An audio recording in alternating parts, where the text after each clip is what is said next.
கர்த்தராகிய இயேசு கிறிஸ்துவின் நாமத்தினாலே நான் உங்களை வாழ்த்துகிறேன். இந்த ஆசீர்வாதத்தின் விடியல் என்று சொல்லக்கூடிய இந்த நிகழ்ச்சியின் மூலமாக இந்த காலவேளையில் உங்களை சந்திப்பதில் மிகுந்த மகிழ்ச்சி அடைகிறேன். இந்த நாளில் நான் உங்களோடு கூட பகிர்ந்து கொள்ளும்படியான தேவனுடைய வார்த்தை சங்கீதம் 65:4, உம்முடைய பிரகாரங்களில் வாசமாக இருக்கும்படி நீர் தெரிந்து கொண்டு சேர்த்து கொள்ளுகிறவன் பாக்கியவான் என்று சொல்லப்பட்டிருக்கிறது. இஸ்ரவேலின் தேவனாகிய கர்த்தர் 12 கோத்திரங்களை ஏற்படுத்தினார். அல்ல, ஒரு கோத்திரத்தை தனக்கென்று சொல்லி அவர் தன்னிடத்திலே சேர்த்து கொண்டார். லேவி கோத்திரம் என்று சொல்ல அந்த கோத்திரத்தை மாத்திரம் நானே அவருடைய பங்கு, நானே அவருடைய சுதந்திரம், அவர் எனக்கு பணி செய்கிறவர்கள் என்று சொல்லி அப்படியாய் அவர்களை தன்னுடைய மக்களாக தெரிந்து கொண்டார்.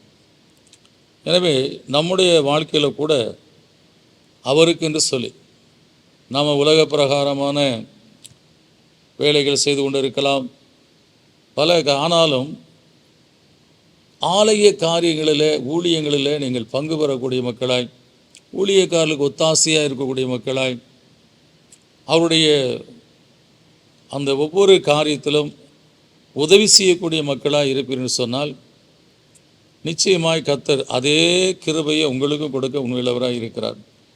உம்முடைய பிரகாரங்களில் வாசமாக இருக்கும்படி அன்றைக்கு லேவி கோத்திரத்தை தனக்கென்று பிரித்தெடுத்து தனக்கான காரியங்களை செய்வதற்கு ஆலய ஆராதனைகள் எல்லாற்றையும் நடத்த அவரை தெரிந்து கொண்டார்.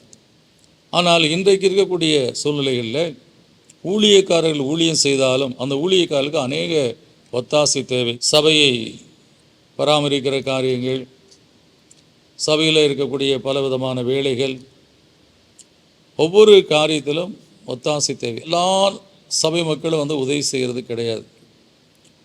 அதுக்கென்று கர்த்தர் யாருடைய உள்ளத்தில் பேசி வாஞ்சியை கொடுத்துருக்கிறாரோ அவர்கள் தான் அந்த பிரகாரங்களில் பணி செய்கிற மக்களாக இருக்கிறார்கள். இது பல ஆண்டுகளாக நாங்கள் பார்த்து கொண்டிருக்கக்கூடிய காரியம். எனவே உம்முடைய பிரகாரங்களில் வாசமாக இருக்கும்படி நீ தெரிந்து கொண்டு சேர்த்து கொள்ளுகிறவன்.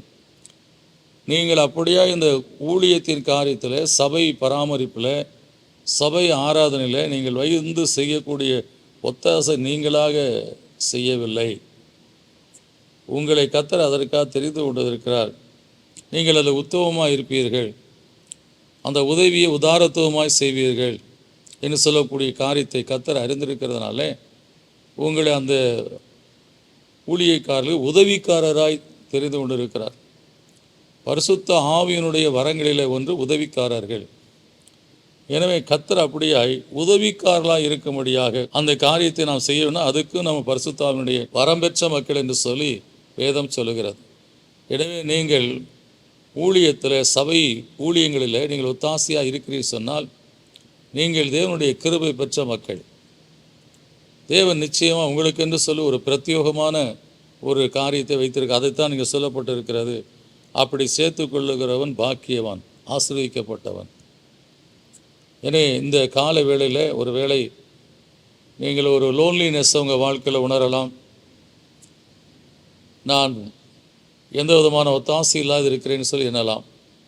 ஆனால் நீங்கள் திருச்சபைக்கென்று செய்யக்கூடிய பணிகளை, ஊழியர்களுக்கு ஒத்தாசையாக இருக்கக்கூடிய காரியங்களை நீங்கள் சற்று நினைத்து பார்த்து இந்த வசனத்தை நீங்கள் நோக்கி பார்ப்பீன்னு சொன்னால் உங்களை கர்த்தர் அவருடைய பிரகாரங்களில் வாசமாக இருக்கும்படி அவர் தெரிந்து கொண்டு இருக்கிறார். அடுத்ததாக யாரெல்லாம் ஆண்டவருடைய சமூகத்தை வாஞ்சித்து அவரை ஆராதிக்க விரும்புகிற பிள்ளைகள் இருக்கிறார்களோ அந்த பிள்ளைகளையும் கர்த்தர் அப்படியே சேர்த்துக்கொள்ள தேவனாக இருக்கிறார். யாரெல்லாம் கர்த்தர் மேல் தாகமாக இருக்கிறார்களோ, ஜீவ வசனத்தின் மேல் தாகமாக இருக்கிறார்களோ, இப்படி அநேக மக்களை கர்த்தர் தன்னுடைய பிரகாரங்களிலே சேர்த்து கொள்ளுகிறார். நீங்கள் அப்படிப்பட்ட ஒரு நிலையில் இருக்கும்போது நீங்கள் எதை குறித்தும் கலங்காதபடி, நான் அப்படியாய் தேவனாலே தேர்ந்தெடுக்கப்பட்டவன், சேர்த்து கொள்ளப்பட்டவன், எனவே கர்த்தர் நிச்சயமாக என் வாழ்க்கையில் ஆசீர்வாதத்தை கட்டளையிடுவா சொல்லி ஒரு விசுவாசத்தோடு எப்பொழுதும் காணப்படுங்கள். சோர்வுகளின் மத்தியிலே நீங்கள் பலன் கொள்ளக்கூடிய ஒரு முக்கியமான வசனம். நீங்கள் கர்த்தருக்காக செய்கிறதை கர்த்தர் மறக்க மாட்டார். ஒரு ஊழியக்காரனுக்கு ஒரு கலசம் தண்ணீர் கொடுத்தாலும் மறக்கப்படுவதிலே சொல்லப்பட்டிருக்குது. நீங்கள் ஒரு ஊழியக்காரன் செய்கிற அந்த திருப்பணியில் நீங்கள் அவர்களுக்கு ஒத்தாசையாக இருந்து அவர்களை இலகுவாக்குறீர்கள் அல்லவா, அது பெரிய ஒரு காரியம். அதனால் நீங்கள் நிச்சயமாய் பாக்கியவான்கள். எனவே இந்த நாளில் பலன் கொள்ளுங்கள்.